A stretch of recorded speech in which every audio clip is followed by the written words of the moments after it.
Good evening. Sean here once again, reading from the World's 16 Crucified Saviors, or Christianity Before Christ. We last left off at chapter 6. Now we're going to start in chapter 7. Angels, shepherds, and Magi visit the infant saviors. So without further ado, let's begin. In an age when gods and men were on the most familiar terms, and when the character of one furnished a transcript for the other, and when each consented to act a reciprocal part towards elevating, honoring, and glorifying the other, the birth of a God or Messiah was, as a matter of course, regarded as an event of sufficient importance to attract the attention of the great ones of the earth, and even the denizens of heaven also. And hence we find it related in the history of several of the God-begotten saviors of antiquity, that as soon as they were born into the world, they were visited by wise men from a distance, or Magi as they were called by the Persians and Brahmins. And in some cases, they were likewise waited upon and adored by the neighboring shepherds. And even celestial spirits are reported in some instances as leaving their star-gilt homes to wing their way to the humble mansion, the rude tenement containing a newborn God, that they might honor and adore the Savior of men, the Savior of the world. The sacred biographies of both Confucius and Christ furnish examples of the angel host forsaking their golden pavilions in the skies to pay their devours to a deity begotten Bentley, sent down by the Father of mercies to save a guilt-laden world. And in both cases, the Magi are reported as assembling to present their offerings to the infant God. In the case of Confucius, born 591 BC, it is declared, 5 wise men from a distance came to the house. Celestial music was heard in the skies, and angels attended the scene. See the 5 volumes.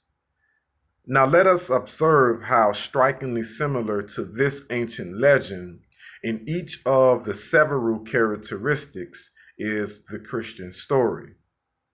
Matthew 2:1 speaks of wise men from the east journeying to Jerusalem to visit the infant Christ soon after his birth, amongst the mules and oxen in a stable, though he omits to state the number of itinerant adorers who presented themselves on the occasion.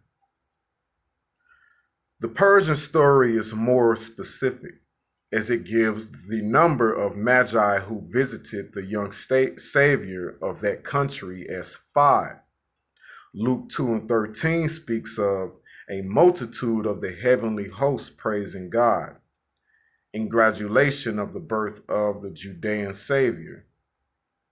Now, when we bear in mind that one method of praising God with the Orientals was by music, as we will at once observe that this is only another mode of proclaiming, as in the case of Confucius, that celestial music was heard in the skies, and angels attended the scene of Confucius' birth.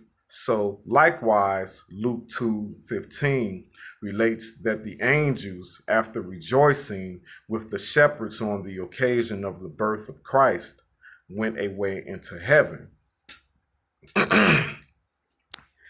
How complete the parallel, and but for the digression and monopoly of space, We might trace it much further and show that Confucius, like Christ, had 12 chosen disciples, that he was descended from a royal house of princes, as Christ from the royal house of David, that he in like manner retired for a long period from the noise and bustle of society into religious contemplative seclusion, that he inculcated the same golden rule of doing to others as we desire them to act toward us, and other moral maxims equal in importance to anything that can be found in the Christian scriptures, etc.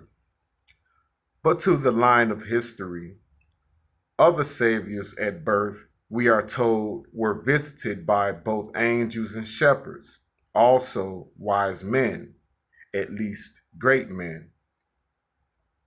Krishna, the 8th avatar of India, 1200 BC, so it is related by the inspired penman of their pagan theocracy, was visited by angels, shepherds, and prophets, avatars. Immediately after his birth, he was visited by a chorus of devatas, angels.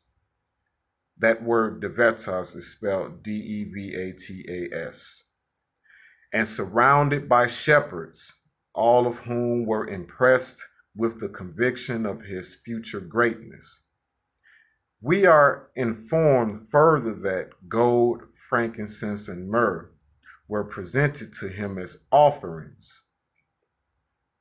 The well-known modern traveler, Mr. Ditson, who visited India but a few years since, uses the emphatic declaration. In fact, as soon as Krishna was born, he was saluted by a chorus of devatas or angels. In the evangelical narrative of the Christian Savior, an angel is reported to have saluted his mother thus: "Hail, thou that art highly favored, the Lord is with thee. Blessed art thou among women." Luke 1:28. And in the next chapter, the angel is reported as joining with the heavenly host in praising God. A similar report is found in the Hindu Bible, the Ramayana, appertaining to the mother of the 8th Savior, of whom it is declared, Brahma and Shiva, with a host of attending spirits, came to her and saying, "In thy delivery, O favored among women, all nations shall have cause to exult." And when the celestial infant Krishna appeared, it is related in a subsequent chapter, a chorus of heavenly spirits saluted him with hymns. The whole room was illuminated by his light, and the countenance of his father and mother shone with brightness and glory by reflection. Their understandings were opened so that they knew him to be the preserver of the world, and they begun to worship him.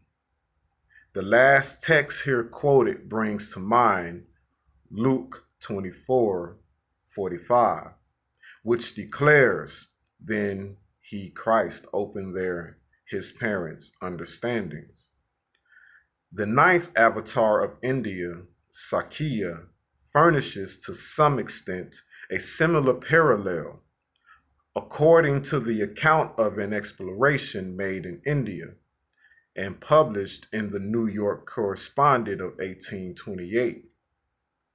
There is only a silver plate in a cave in India and an inscription stating that about the time of the advent of Buddha Sakya, 600 BC, a saint in the woods learned by inspiration that another avatar, Messiah or Savior, had appeared in the house of Raja of Lailas.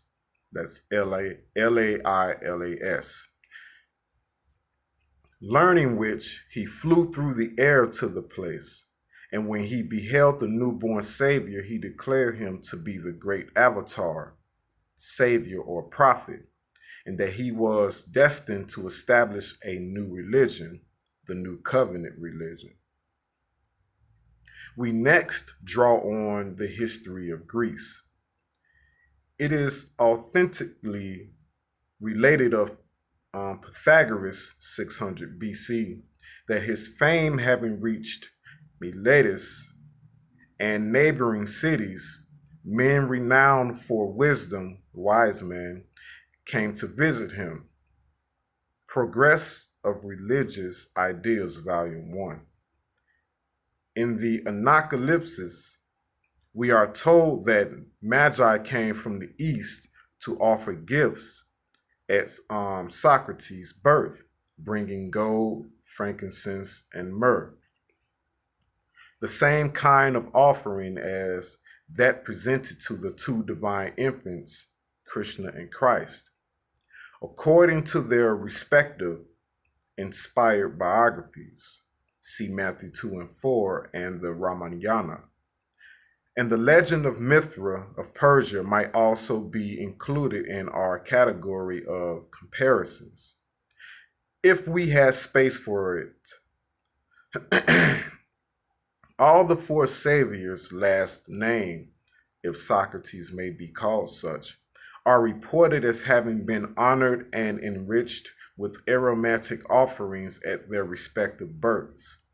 And we have the statement from Mr. Higgins that the same assortment of spices with the gold constituted the materials offered as gifts to the sun, S-U-N. In Persia, more than 3,000 years ago, and likewise in Arabia near the same era. And it may be stated here that an ancient historic account of Zoroaster of Persia, 6000 BC, according to Pliny and Aristotle, speaks of his having also been visited by Magi or Magia at the period of his earthly advent.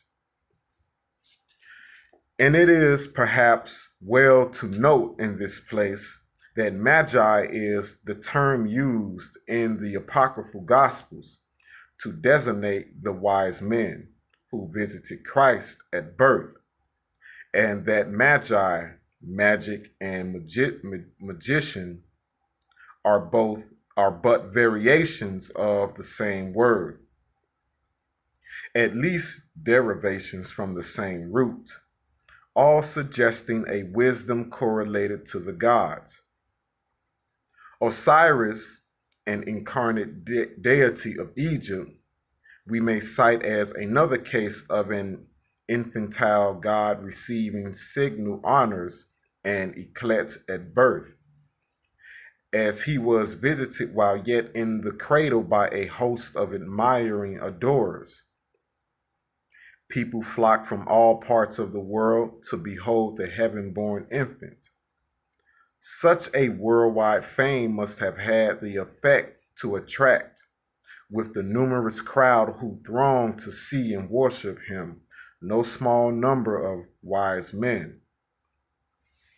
At this stage of our historical exposition, we will suggest it as rather a singular circumstance that the divine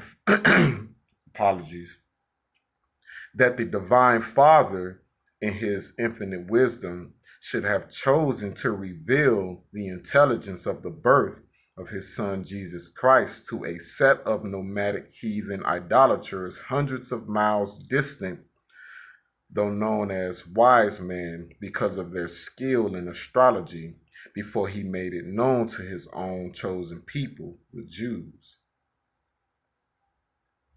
who had ever regarded themselves as the recipients of his special favors. And perhaps it is still more singular that these pagan pedestrians should have been denominated wise men, while men of God's own election, according to the Christian Bible, were often stigmatized and denounced as fools, a generation of vipers, etc. But It so happens that human reason finds many incongruities in divine revelations. That concludes chapter 7. We will return with chapter 8, the 25th of December, the birthday of the gods. Peace and respect.